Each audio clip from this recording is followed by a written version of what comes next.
आज हम लेकर आए हैं जम्मू कश्मीर की उन बेबस जिंदगियों की कहानी जिन्हें आतंकवाद और बाढ़ की बेरहम मार ने बेघर कर दिया। ऑपरेशन सिंदूर के दौरान और हाल ही की प्राकृतिक आपदाओं ने हजारों परिवारों के आशियाने छीन लिए, मगर अब इन टूटी हुई जिंदगियों को फिर से बसाने की एक नई उम्मीद जगी है। उपराज्यपाल मनोज सिन्हा की मौजूदगी में HRDS इंडिया ने एक ऐतिहासिक कदम उठाया है, जिसमें 1500 मुफ्त घर बनाने का वादा किया गया है। ये घर न सिर्फ छत और दीवार होंगे, बल्कि आधुनिक सुविधाओं से लैस एक नई शुरुआत का जरिया भी बनेंगे। आखिर क्या है इस पहल की पूरी कहानी? कैसे ये कदम बेघर परिवारों को नया सहारा देगा और कैसे प्रशासन और HRDS इंडिया मिलकर टूटी जिंदगियों को जोड़ने की कोशिश कर रहे हैं?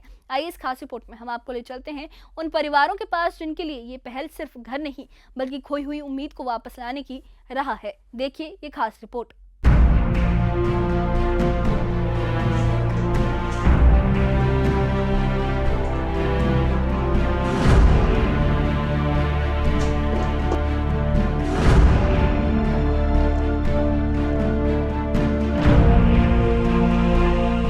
ऑपरेशन सिंदूर के दौरान हुए हमलों और हाल ही में आई बाढ़ ने जम्मू कश्मीर में कई परिवारों के घर तबाह कर दिए। आतंकवाद ने भी ना जाने कितने परिवारों को बेघर कर दिया। अब इन प्रभावित परिवारों के लिए सरकार ने 1500 मुफ्त घर बनाने का ऐलान किया है। LG मनोज सिन्हा की मौजूदगी में HRDS इंडिया ने जम्मू और कश्मीर के डिविजनल कमिश्नरों के साथ समझौता ज्ञापन पर हस्ताक्षर किए। इस करार के तहत उन परिवारों के लिए घर बनाए जाएंगे जिनके मकान बाढ़ में ढह गए या आतंकवादियों ने तबाह कर दिए। जैसा कि आप सभी जानते हैं कि हालिया बारिशों और फ्लैश फ्लड, क्लाउड ब्रस्ट और उसके बाद जिस तरह की सैलाब की सूरत हाल रही जम्मू कश्मीर में, उससे कई मकान जो है ध्वस्त हो गए, कई जाने भी चली गई, लेकिन प्रॉपर्टी का बहुत ज़्यादा नुकसान हुआ है। और अगर हम मकानों की बात करें तो बहुत ज़्यादा मकान जो है वो इसमें ध्वस्त हो गए, तबाह हो गए हैं। इसके साथ साथ उससे पहले अगर हम बात करें तो ऑपरेशन सिंदूर जब हुआ था तो पाकिस्तान के ड्रोन के हमलों में भी कई मकान जो है और पाकिस्तान की शेलिंग से कई मकान ध्वस्त हो गए थे, तबाह हो गए थे। लेकिन LG एडमिनिस्ट्रेशन ने अब एक बड़ा फैसला किया और कल जिस तरह से एक MOU डिविजनल कमिश्नर जम्मू और डिविजनल कमिश्नर जम्मू कश्मीर के साथ इन जो HRDS इंडिया जो कि एक ऑर्गेनाइजेशन है, उन्होंने एक मेमोरेंडम ऑफ अंडरस्टैंडिंग किया है जिसमें 1500 फैमिलीज ऐसी जिन्होंने सैलाब के दौरान, सैलाब की वजह से या उससे पहले ऑपरेशन सिंदूर और पाकिस्तानी गोलाबारी की वजह से जो है जिनके मकान ध्वस्त हुए हैं, उनको अब नए मकान बनाए जाएंगे। ऐसे एक मकान में हम खड़े हैं, आप ये देख सकते हैं राजीव कॉलोनी है यहाँ पे जम्मू में। यहाँ पे भी आप देख सकते हैं एक मकान में हम खड़े हैं और आप ये देख सकते हैं कि अभी जो फ्लैश फ्लड आया था इससे कितना जो तभी जो नदी है उसके रिवर जो है उसके किनारे पे ये राजीव कॉलोनी है विक्रम चौक में। और आप ये देख सकते हैं कि इस मकान की हालत क्या हुई है। मकान तबाह हो गया है, क्रैक्स आ गए हैं और पूरी तरह से अब ये अनसेफ है ये मकान।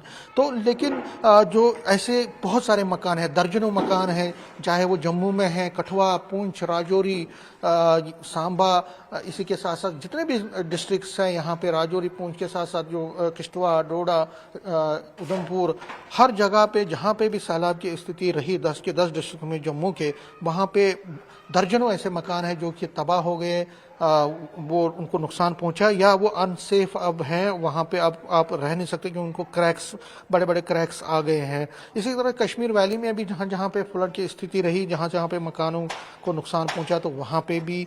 और उससे पहले ऑपरेशन सिंदूर, जिस तरह मैंने कहा कि उनको भी ऑपरेशन सिंदूर के दौरान जिन लोगों के पाक शेलिंग की वजह से या ड्रोन के हमलों में जिनके मकान खराब ध्वस्त हो गए, तबाह हो गए थे, उनको, और जो आतंकवाद ग्रस्त लोग हैं जिनकी फैमिली आतंकवाद पीड़ित है, उन लोगों को भी, इस तीनों जुमरे में जो आने वाले लोग हैं जिनके मकान ध्वस्त हो गए हैं या तबाह हो गए, उनको नई जो है HRDS इंडिया की तरफ से 1500 नए मकान बनाए जाएंगे, फ्री हाउसेज दिए जाएंगे इन लोगों को।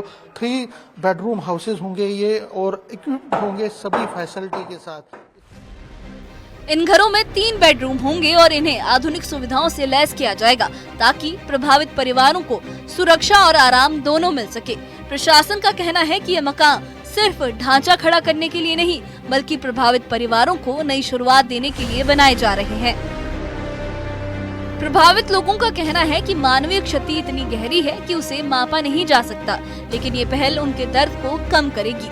सरकार और एलजी साहब का ये कदम हमारी तकलीफ को जरूर कम करेगा। नुकसान तो होगा सर, क्या करें अब। सरकार की तरफ ही आस है, अगर कोई हमारी भरपाई करेगी तो, नहीं तो मुश्किल है सर। अब सरकार ने ये फैसला किया है कि 1500 फैमिलीज जो उनके मकान टूटे हैं उनको नए मकान बनाए जाएंगे, तो इस कदम को आप किस तरह लेते हैं? नहीं, 1500 मकान चलो देंगे तो अच्छी बात है, जिनके टूट गए हैं बेचारों के, चलो रहने के लिए तो सहारा मिलेगा उनको। और जिनको नहीं मिलेगा वो तो समझ लो बिल्कुल जमीन दोष हो गए हैं, समझ लो कुछ भी नहीं बचा है। स्टार्ट में ही 1500, उसके बाद और भी लोगों को मिलेगा, तो आप इसको किस तरह से लेते हैं? नहीं, वो तो फिर अच्छी बात है, अगर बने हुए मकान मिल जाएं तो चलो हमें सर के ऊपर सहारा तो मिल जाएगा। अभी जो है कितना अनसेफ हो गए मकान आपके, अभी क्रैक्स भी आ गए हैं। सब क्रैक्स आपने देखे होंगे, इस साइड देखिए, यहाँ से भी दीवारों को देखिए पूरी क्रैक आ गई है। और जो साथ में जो पंडित जी का रूम था वो भी देखा आपने, क्या हाल है। वहाँ तो अंदर जाते हुए डर लगता है कि हम जहाँ जाएंगे तो शायद ऊपर से गिर ना जाए छत। और ये छोटे छोटे बच्चे हैं, आप देखिए ये किताबों का क्या हाल है, बैग इनके पास नहीं है, वर्दियाँ नहीं है, खाने के लिए इनके घर का जो सामान था वो सब तहस नहस हो गया। तो कितना नुकसान हुआ आपको? उसका सारा घर का सामान खत्म हो गया, पानी में डूब गया, कुछ मलबे के नीचे आ गया। थोड़ा धो के रखा है हमें, अभी अच्छी तरह से नहीं धो जाए, पानी भी नहीं है।